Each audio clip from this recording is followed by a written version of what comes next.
Hey out there, thanks for tuning in. So we're done with Thanksgiving.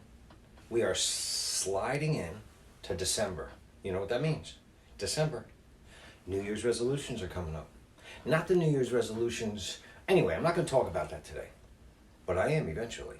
And it's not the New Year's resolutions like, I'm going to lose 50 pounds in 50 days. I'm going to quit smoking tomorrow. I'm going to get $1 million in 12 days.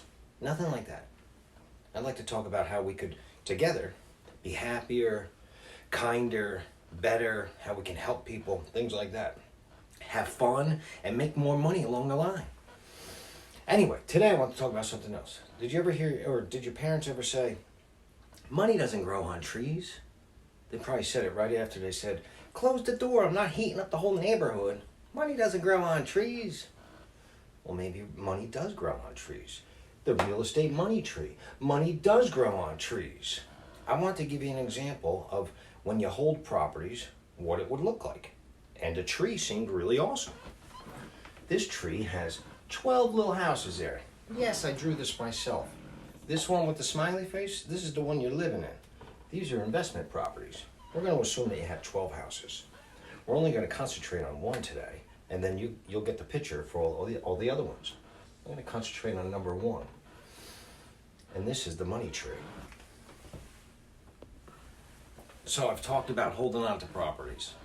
That's my goal, is to hold on to them. And then, I don't know, when we're in our 60s or so, treating them like a tree, like I'm talking about. How to harvest the money from the tree. That's the question. So we're going to assume a couple things. We're going to assume that the houses are like fruit. And we're going to be plucking them. We got 12 pieces of fruit to pick. How do you do it? I'm going to go right back to number one, like I said on the previous diagram. That means you bought the house at least 10 years ago. So you've accumulated equity, you've paid down the loan, and it's ripe. That's another pun towards the tree. It's ripe for plucking or picking or harvesting after cash. Let's make an assumption that the house is worth $300,000 and you owe $100,000. Very realistic. You got over 10 years that went by, so you only owe $100,000. And is a house worth $300,000? Wherever you're at, I bet you're saying, that's too low. Let's just use the example.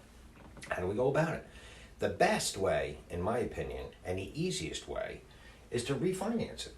Refinancing, it also does a couple different things. I don't know where you have your money coming in, but it's tax-free. So you go in, you take your $300,000 house, you owe $100,000, and you refinance it for $200,000. You get $100,000 cash. You get the cash, you put it in your pocket, tax-free. What happens year number two? Because now I got used to that $100,000, Harry. What am I going to do year number two?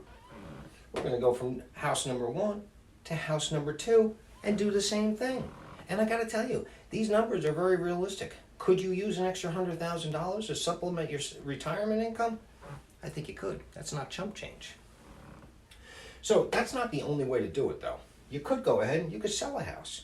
Let's say you come across a market that's similar to the one we're in right now, and the value, which would typically be $300, is now at $350. It's a seller's market. I could dump it in just a month.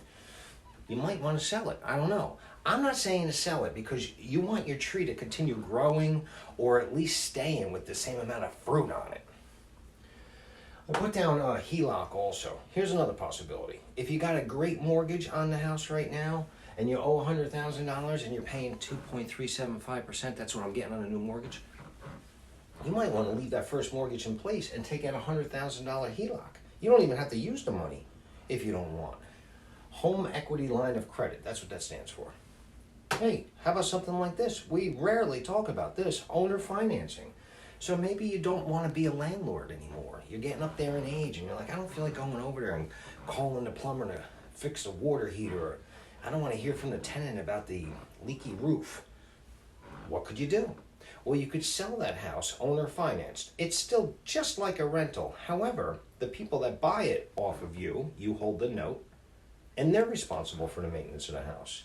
It's a little bit more complicated than that, but if you're interested, put a comment down below and I'll tell you all about owner financing. And I put repeat over here. So you do this year after year after year. By the time you get to your 12th property, your first property is ready to do it again.